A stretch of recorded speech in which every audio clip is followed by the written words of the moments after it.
Every day, millions of people open their oven, slide in yesterday's leftovers, and tell themselves the same reassuring story. This is healthier than the microwave. It feels cleaner, gentler, more natural. And for basic food safety, the oven can absolutely be an appropriate way to reheat food.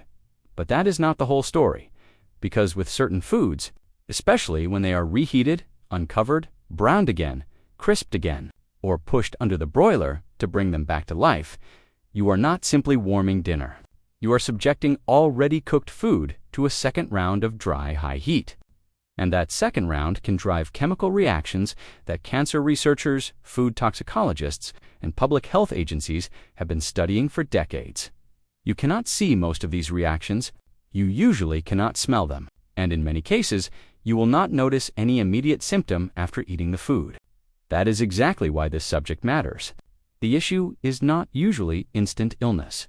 The issue is repeated exposure over months and years. My name is Dr. William. I have spent more than 15 years studying nutritional biochemistry, food chemistry, and the relationship between dietary patterns and long-term disease prevention. And today, I am going to show you 4 foods you should be extremely cautious about putting back into a hot oven. I want to be precise from the very beginning. This is not fear-mongering, and it is not the oven itself is not the villain. In fact, if leftovers are reheated properly, covered and brought to a safe internal temperature without excessive browning, the oven can be a reasonable method. The real problem begins when safe reheating turns into second-round cooking. That distinction matters because bacterial safety and chemical safety are not always the same thing. A food can be reheated to a safe temperature from a microbiological standpoint, yet still accumulate more undesirable compounds if it is dried out, browned again, charred at the edges, or held at high heat for too long. Before we get to the 4 foods, let me briefly explain the chemistry in plain language, because once you understand these mechanisms, the entire topic becomes much easier to follow. There are 4 major patterns to pay attention to. First, heterocyclic amines, often called HCAs. These are compounds that form when muscle meats like chicken, beef, pork, and fish are exposed to high temperatures, especially when the surface browns aggressively. The hotter and longer the heating, the more these compounds tend to form. Second, nitrosamines. These are especially relevant in cured and processed meats where nitrites are part of the preservation process. Under heat, particularly dry heat, these compounds can contribute to the formation of chemicals that have raised serious concerns in cancer research. Third, acrylamide. This is the compound most people never think about when they are crisping up fries, roasted potatoes, or breaded starches in the oven. Acrylamide forms in starchy foods during high temperature, low moisture cooking. The darker the browning, the greater the concern. Fourth, oxidation products, especially in cholesterol-rich and fat-rich foods. When foods are cooked, cooled, exposed to oxygen, and then heated again, fats and cholesterol can undergo additional oxidation. That means the food you are reheating is not chemically identical to the food you first cooked. Keep those 4 mechanisms in mind: HCAs, nitrosamines, acrylamide, and oxidation products, because one or more of them show up in every food on this list. Food number 1, processed meats. This is, without question, the clearest and most important category to understand. I am talking about bacon, sausage, hot dogs, ham, pepperoni, salami, cured deli meats, and anything similar that people love to freshen up in a hot oven. Think about what usually happens. Someone has leftover pizza with pepperoni, leftover breakfast sausage, a few strips of cooked bacon, slices of ham. They do not want it warm. They want it sizzling again, crisp again, darker at the edges again. That is exactly the problem. Processed meats are not ordinary leftovers from a biochemical standpoint. These foods are already preserved through salting, curing, smoking, or nitrite treatment. And processed meat, as a category, has already been classified by the International Agency for Research on Cancer as carcinogenic to humans. Based on sufficient evidence for colorectal cancer, that classification does not mean one reheated slice of bacon gives you cancer. It means the evidence is strong enough that repeated intake matters. Now add the oven when processed meat is reheated at high, dry heat, particularly when people chase crispness and browning. you create the conditions for additional chemical stress. Nitride-related compounds are still part of the equation, and prolonged heating can push the formation of nitride. At the same time, if the meat is browned hard enough, you also begin moving into HCA territory, because many processed meats are still muscle-based foods exposed to high heat. In other words, you are layering one risk pattern on top of another, and this is why processed meats are so deceptive. Most people assume the danger is only in the original product. They think it was already cooked at the factory, or I'm only warming it for a few minutes. But a second oven cycle is not neutral. It is another heat event, another opportunity for browning, another opportunity for chemical change. The worst examples are the foods people intentionally overcook during reheating.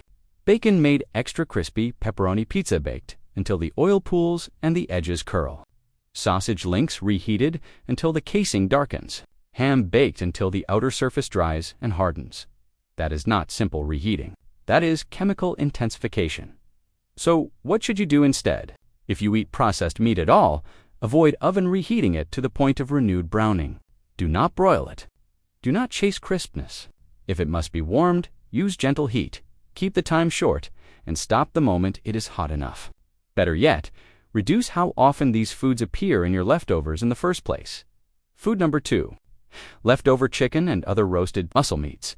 This one surprises people because they associate the oven with healthier reheating, especially compared with frying. And to be fair, oven reheating is often better than throwing meat back into a skillet full of oil. But that does not make high-heat oven reheating harmless. Chicken, turkey, roast beef, pork loin, steak, salmon, and other muscle meats all share one important characteristic. When they are heated hard enough, especially above roughly 300 degrees Fahrenheit at the surface, they can form HCAs. The National Cancer Institute has explained this clearly. The hotter the temperature and the longer the cooking time, the more of these compounds tend to appear. Now think about what people do with leftovers. They do not usually reheat chicken at a low moist temperature just until warm. They put it in a 400 or 425 degree oven because they want the skin to crisp again. They want the edges to brown again. They want yesterday's roast chicken to taste newly roasted. That sensory goal is understandable, but the chemistry does not care about your intention. The moment you rebrown already cooked meat, you are taking proteins, sugars, creatine-related compounds, and fats through another round of heat-driven reactions. That means more surface drying, more oxidation, and more opportunity for HCA formation. And there is something else people overlook. Meat that has been chilled overnight is not the same as meat fresh from the oven. During storage, oxygen has already had time to interact with fats on the surface, especially in chicken skin and darker cuts. When you heat that surface again, you accelerate further breakdown. So reheating is not just continuing the original cook. In many cases, it is amplifying deterioration in tissue that is already partially oxidized. This becomes even more relevant when people use broil mode. Broiling leftovers is one of the most underrated bad habits in home kitchens. It delivers intense top-down heat, rapidly browns the outside, and gives people the illusion that they are restoring freshness. In reality, they are often scorching the most chemically vulnerable part of the food, the dry, exposed exterior. If you absolutely must reheat chicken or roast meat in the oven, do it gently. Slice it into smaller portions so it warms faster. Cover it, add a little moisture. Use the lowest effective oven temperature that still gets the food to a safe internal temperature. And stop once it is hot. Do not keep going for color. Do not keep going for texture. Do not keep going because it doesn't look fresh enough yet, because that visual freshness comes at a biochemical cost. Foods number 3 and 4 are the ones most people rarely hear discussed in this context. Food number 3 affects people who are trying to avoid waste and make smart convenience choices. Food number 4 affects people who believe they are choosing one of the cleanest, healthiest high-protein foods available. If you find this kind of evidence-based, practical health information valuable, I encourage you to subscribe to this channel. I publish one new video every week, and each one follows the same principle. Peer-reviewed science translated into plain, usable language. No hype, no miracle powders, no hidden agenda, just the research and what it means for your health. Food number 3, fries, roasted potatoes. and other browned potato leftovers. If there is one left over, people love to resurrect in the oven. It is potatoes, French fries, wedges, hash browns, roasted breakfast potatoes, frozen par-fried potato products. People put them back in the oven for one reason: texture. They want them crispy again. They want them darker. They want that brown surface back, and that surface is exactly where the problem lives. Starchy foods like potatoes can form acrylamide when they are cooked at high temperatures in low moisture conditions. Baking, roasting, and frying all create this environment. Acrylamide forms from natural sugars, reacting with the amino acid asparagine during browning. Public health agencies, such as the FDA and EFSA, have both discussed this extensively. The message is remarkably consistent. More browning, generally, means more acrylamide. This is why the advice is always the same. Aim for golden, not dark brown. Now consider leftover potatoes. Many of these foods already went through one high-heat cooking cycle. In the case of frozen fries and similar products, they may have already been partially fried before you even bought them. That means some acrylamide may already be present before you prepare them at home. When you put them back into a hot oven to re-crisp them, you are not starting from zero. You are taking an already browned, already processed starch and pushing it further. That is why leftover fries are one of the worst. Examples: people often reheat them hotter and longer than they originally cooked them. Because reheated fries are disappointing unless they crisp, so they leave them in too long. The color deepens, the edges harden, the chemistry worsens. And unlike fresh boiled potatoes or gently warmed mashed potatoes, these foods invite overbrowning. They almost beg for it. The entire reheating strategy is built around driving off moisture and creating more surface browning, which is precisely what increases acrylamide formation. I want to be very clear here. This does not mean one tray of reheated fries is a cancer sentence. It means that repeatedly eating aggressively browned potato products is an avoidable source of exposure to a compound that food safety authorities take seriously enough to monitor and warn about. So, what should you do instead? Do not oven reheat fries, wedges, or browned potatoes until they become dark and rigid. If you choose to reheat them at all, keep them light in color. Better yet, do not try to recreate crispness. If you want potatoes as leftovers, choose forms that do not depend on hard browning for texture. Boiled potatoes, mashed potatoes, or potato-based soups are far less concerning than constantly re-crisped fries. Egg-based dishes. This is the one many health-conscious people do not expect. Eggs are nutritionally valuable. They provide high-quality protein, choline, selenium, and several important micronutrients. I am not telling you eggs are unhealthy. I am telling you that baked egg leftovers do not behave well under repeat oven heating. I am talking about quiche, frittata egg casseroles, breakfast bakes, and similar dishes that are cooked once, refrigerated, then placed back into the oven the next day to warm through. And I am especially concerned when people reheat them uncovered until the top firms up again, the edges brown again, and the surface dries out. Because eggs are cholesterol-rich foods, and cholesterol is vulnerable to oxidation during processing, storage, and repeated heating. Those oxidation products are often called cholesterol oxidation products, or COPs. Reviews in food chemistry have shown that heat, oxygen, storage, and repeated processing all contribute to their formation. This is not a popular public conversation, but it is a real one in the scientific literature. The average person hears about protein. They hear about calories. They hear about whether an egg is organic or pasture-raised. Almost nobody talks about what happens when a cholesterol-rich food is cooked, chilled, exposed to oxygen, and then heated again in a dry environment. That second heating step matters.